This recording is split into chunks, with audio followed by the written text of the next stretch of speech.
I am Pratiksha Gehlot from Sunita global school. Upon chapter 4 कर रहे थे जो कि था कार्बन एंड इट्स कंपाउंड।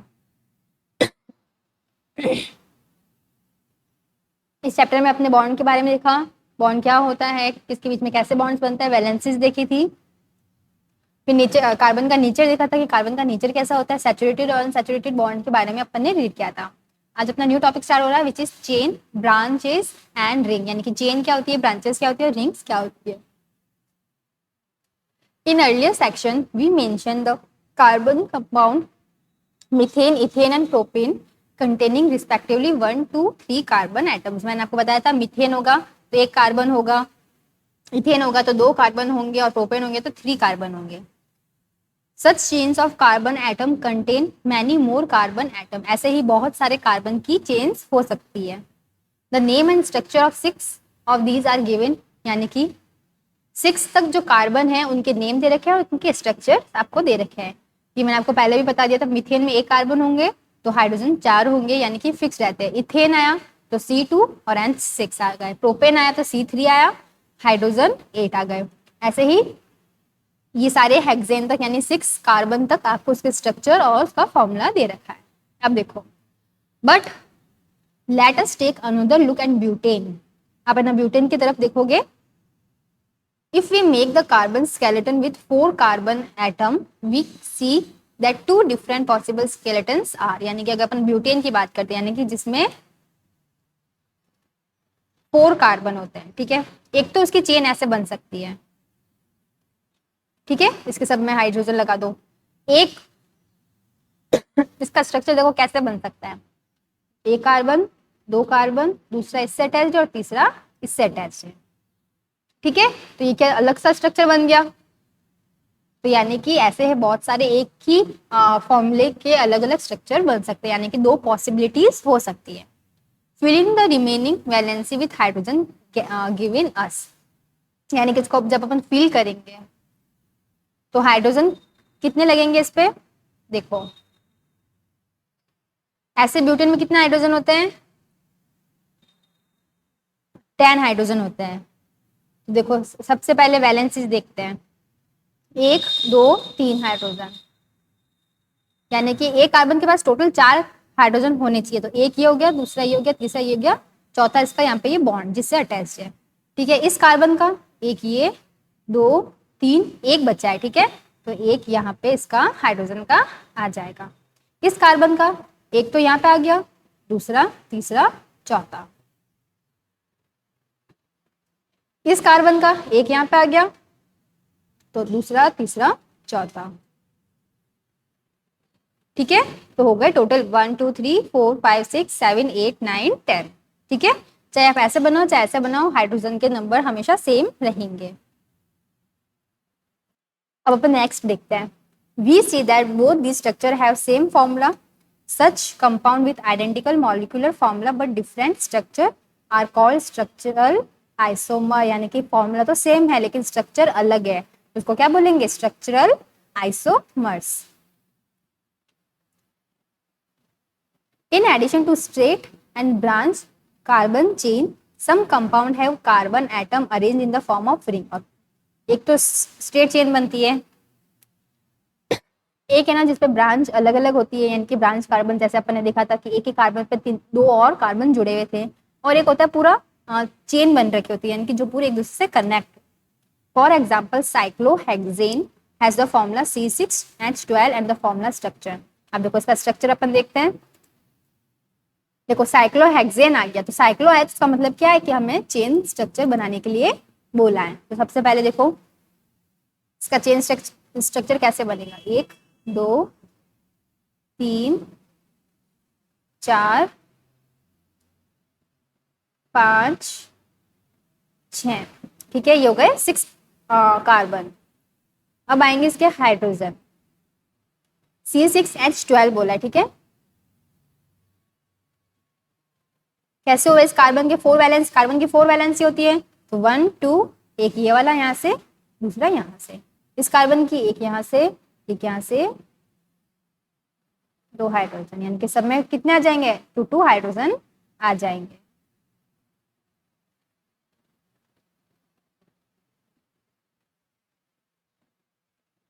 ठीक है, आया समझ में? देखो ये वाला, ये लाइन ये ऐसे जॉइंट है जैसे मैंने डायग्राम में बनाई है। आ गया? ये जो स्ट्रक्चर दे रखा था पहले इसको बना दो, फिर उस पर हाइड्रोजन ऐड कर दो। साइक्लो का आते ही समझना कि रिंग स्ट्रक्चर का हमें बोला है।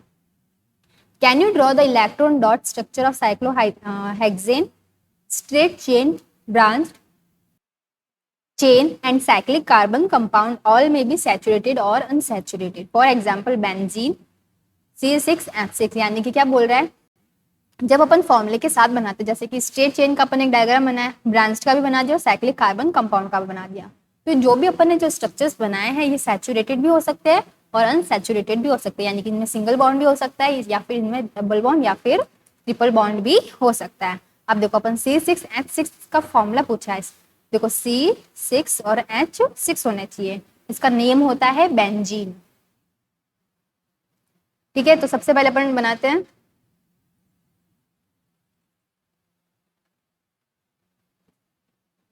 सबसे पहले कार्बन कितने दे रखे अपन को, 6। ठीक है, तो 1 2 3 4 5 6।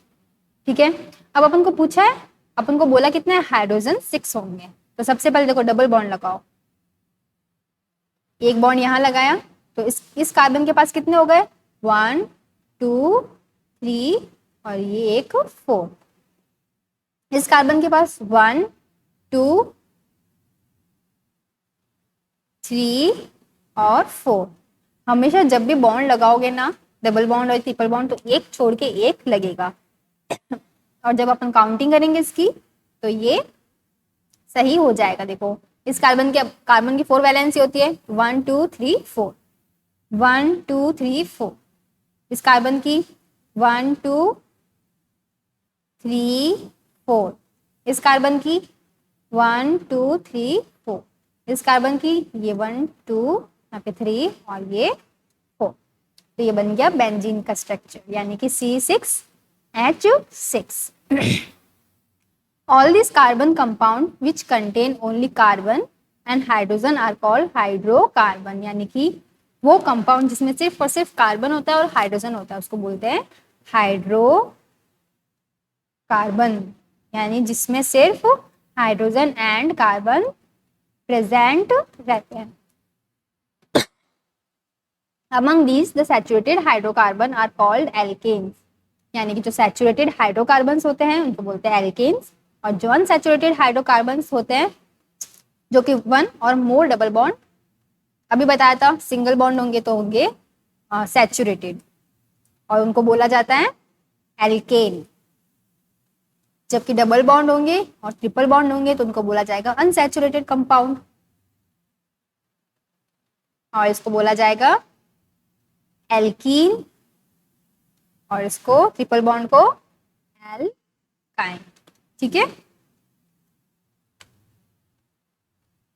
अब देखो नेक्स्ट क्या बोल रहे हैं, carbon seem to be very friendly element, so far we have been looking at the compound containing carbon and hydrogen only, but carbon also form bond with other elements such as halogen, oxygen, nitrogen, sulfur। यानी जो carbon होता है वो सिर्फ hydrogen के साथ bond नहीं बनाता, वो अलग अलग एलिमेंट्स के साथ भी बॉन्ड बनाता है, जैसे कि हेलोजन, ऑक्सीजन, नाइट्रोजन, सल्फर, ये सारे इन सब के साथ भी बॉन्ड बनाता है।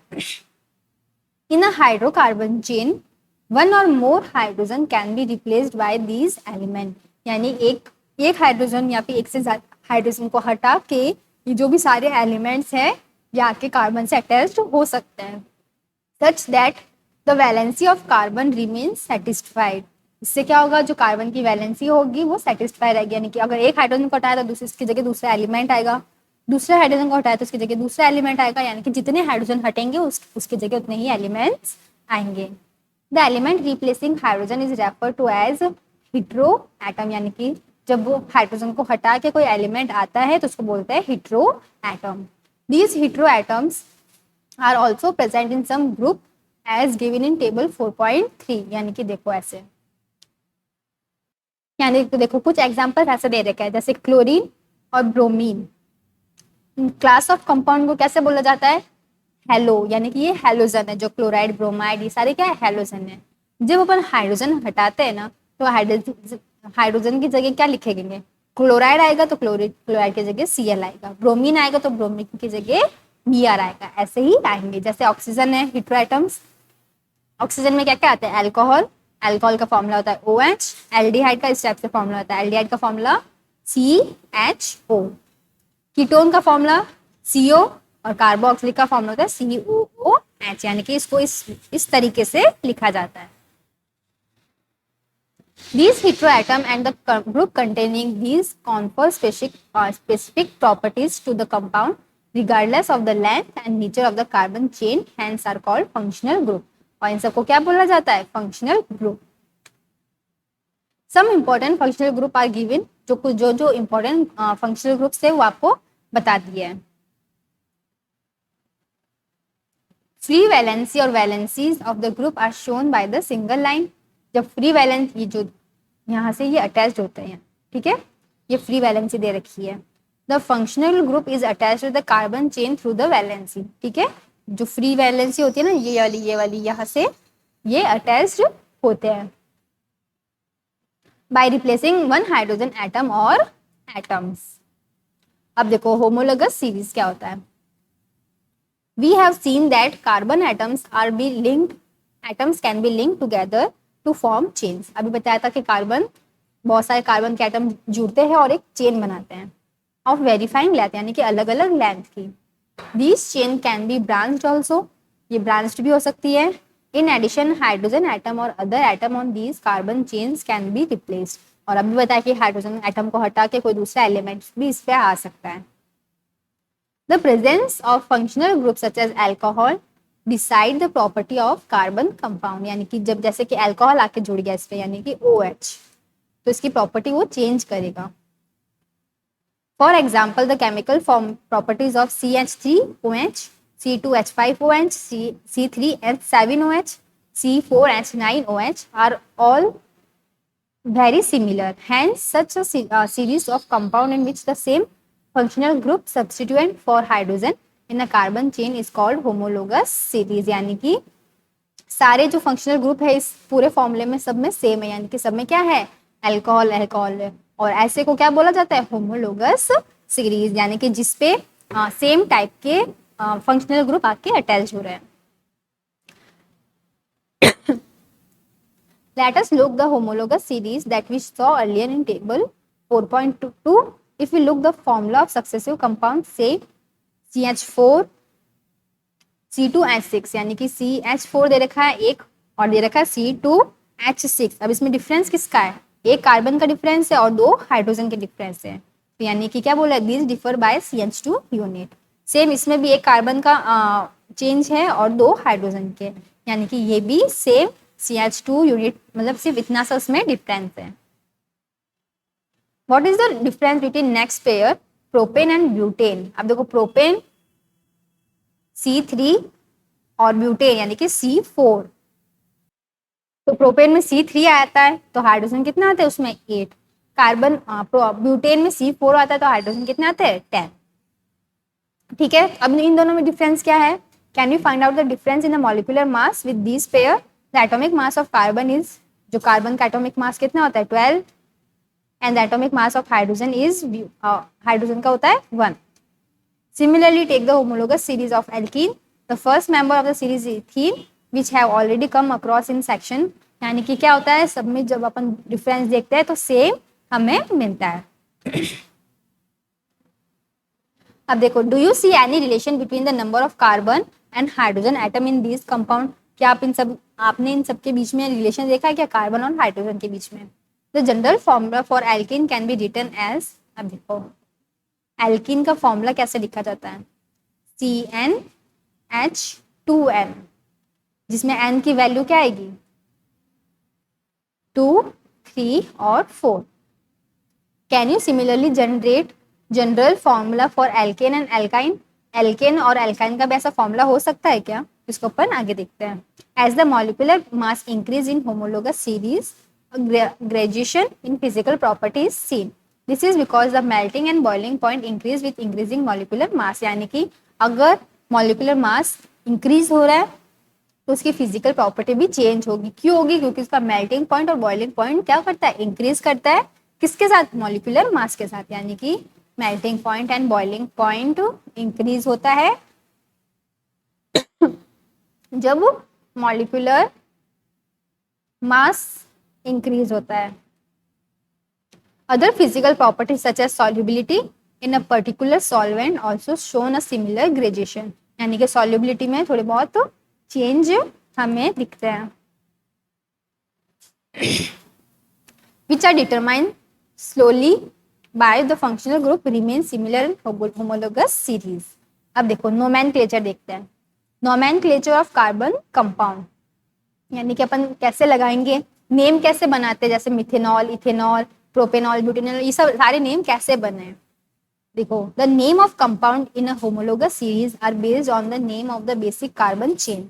यानी होमोलोगस सीरीज में जो नेम बनते हैं वो एकदम सिंपल सी कार्बन चेन से हमें पता चलती है. जैसे कि प्रीफिक्स फ्रेज बिफोर, यानी कि प्रीफिक्स का मतलब यहाँ पे क्या है? बिफोर. और सफिक्स फ्रेज आफ्टर, यानी कि सफिक्स का यहाँ पे मतलब क्या है? After. Indicating the nature of functional group. इससे हमें पता चलता है कि फंक्शनल ग्रुप के नेम कैसे लिए जाएंगे. जैसे कि the name of alcohol taken in activity 4.2. अपन ने नेम देखा था, जैसे कि क्या आया था? Methanol, ethanol, propanol, butanol. यानी कि मिथ यानी कि एक कार्बन, अगर एक कार्बन के पीछे OH लगा देते हैं, OH यानी कि अल्कोहल. अल्कोहल की जब बात आती है तो पीछे उसको बोला जाता है ऑल. मिथेनॉल पीछे का अपन देख रहे हैं ना सफिक्स वाला, तो ये क्या जाएगा? Myth, methanol. तो ये बन जाएगा एक कार्बन के पीछे क्या लगा हुआ है? OH. इथ यानी कि 2 कार्बन, प्रोप यानी कि 3 कार्बन, ब्यूट यानी कि 4 कार्बन, और ऑल का मतलब क्या बात हो रही है यहाँ पे? अल्कोहल से. देखो फर्स्ट पॉइंट क्या बोलता है? Identify the number of carbon atom in a compound. सबसे पहले आपको ये देखना है कि कितने कार्बन के एटम है. A compound having 3 carbon atom would have the name propane. अगर 3 कार्बन है तो प्रोपेन, 2 कार्बन है तो इथेन, 4 कार्बन है तो ब्यूटेन. यानी कि सबसे पहले अपन को देखना है कि कार्बन के कितने नंबर है. फिर आएगा in case of functional group is present it is identify in the name of compound with either prefix और सफिक्स. और अगर फंक्शनल ग्रुप प्रेजेंट या फिर एल्डिहाइड है, कीटोन है, अल्कोहल है, तो उसके नेम को अपन सफिक्स या प्रीफिक्स से पता लगाएंगे. फिर थर्ड पॉइंट क्या दे रहा है? If the name of functional group is to be given as a suffix and the suffix of functional group begin with vowel. यानी कि अगर अपन को फंक्शनल ग्रुप दे रखा है, फंक्शनल ग्रुप का नेम अगर पीछे से है, जैसे ऑल आया, अल्कोहल में ऑल आया, तो उसमें वॉवल्स से स्टार्ट होता है AEIOU. Then the name of carbon chain is modified by deleting the final E. यानी कि जो जैसे अपन नेम लिखते हैं तो नेम में जो सबसे कार्बन चेन का जो सबसे जो लास्ट वाला होता है, जैसे कि मिथेन, इथेन में E आ रहा है तो E को हटा के जैसे अपन ने ऑल था, ऑल को जोड़ देंगे. देखो ब्यूटेन, ब्यूटेन में E आया तो इस E को हटा के पीछे क्या लगा हुआ है? ऑल. इसको ऑल को जोड़ देंगे. Adding the appropriate suffix, for example 3 carbon chain with ketone group would be name in the following manner. यानी कि अब देखो 3 कार्बन चेन का बोला है तो सबसे पहले 3 कार्बन बोला है तो क्या आएगा? प्रोपेन. और यहाँ इन्होंने यहाँ पे कौन सा ग्रुप लगाया? Functional group ketone. ठीक है, कीटोन में क्या होता है? इसमें से ये वाला E हटेगा और ये बन जाएगा प्रोपेनॉन. ठीक है, यानी कि ये सफिक्स अपन ने इसके जोड़ दिया है. If the carbon chain is unsaturated, यानी कि अगर कार्बन चेन जिसमें डबल बॉन्ड है या फिर ट्रिपल बॉन्ड है, then the final ane in the name of the carbon chain is substituted by ene और आइन. यानी कि प्रोपेन है तो इसकी जगह इन और अगर या फिर आइन जुड़ जाएगा. For example 3 carbon chain with a double bond would be propene and if it has a triple bond it would be propane. यानी कि अगर तीन होते हैं, ऑब्वियसली प्रोपेन होता है। तो अगर डबल बॉन्ड आएगा तो ये क्या बन जाएगा, प्रोपीन। अगर ट्रिपल बॉन्ड आएगा तो क्या बन जाएगा, प्रोपाइन। अब देखो ये सारे हेलो एल्केन्स दे रखे हैं, इनके प्रीफिक्स और सफिक्स बता रखे हैं। प्रीफिक्स क्या होता है, क्लोरो ब्रोमो, Cl आता है इसका एग्जाम्पल, जैसे कि 3 कार्बन दे रखे हैं तो क्लोरो प्रोपेन, इसमें प्रीफिक्स जुड़ता है। जैसे हेलो एल्केन होते हैं क्लोराइड, ब्रोमाइड, आयोडाइड, ये होते हैं हेलो एल्केन्स। हेलो एल्केन्स में ना प्रीफिक्स जुड़ता है, प्रीफिक्स यानी कि जो आगे वाला पार्ट होता है। तो क्लोरो ब्रोमो ये सारे इसमें जुड़ते हैं। जैसे कि अपन बात करते हैं अल्कोहल की, अल्कोहल में सफिक्स जुड़ता है यानी कि पीछे वाला पार्ट, तो इसमें क्या बन गया, प्रोपेनॉल। एल्डिहाइड में भी सफिक्स जुड़ता है यानी कि अल, तो प्रोपेनल। कीटोन में सफिक्स जुड़ता है ऑन, प्रोपेनॉन। कार्बोक्सिलिक में भी सफिक्स जुड़ता है, वो होता है ओइक एसिड, तो ये बन जाता है प्रोपेनोइक एसिड। सफिक्स एल्कीन में इन, तो प्रोपीन। ठीक है, अब अपना नेक्स्ट टॉपिक है chemical properties of carbon compound. इस टॉपिक को अपन अपनी नेक्स्ट क्लास में देखेंगे। तब तक आज मैंने आपको जो भी रीड करवाया है उसको आप अच्छे से रीड करना। तब तक के लिए stay home, stay safe, good bye.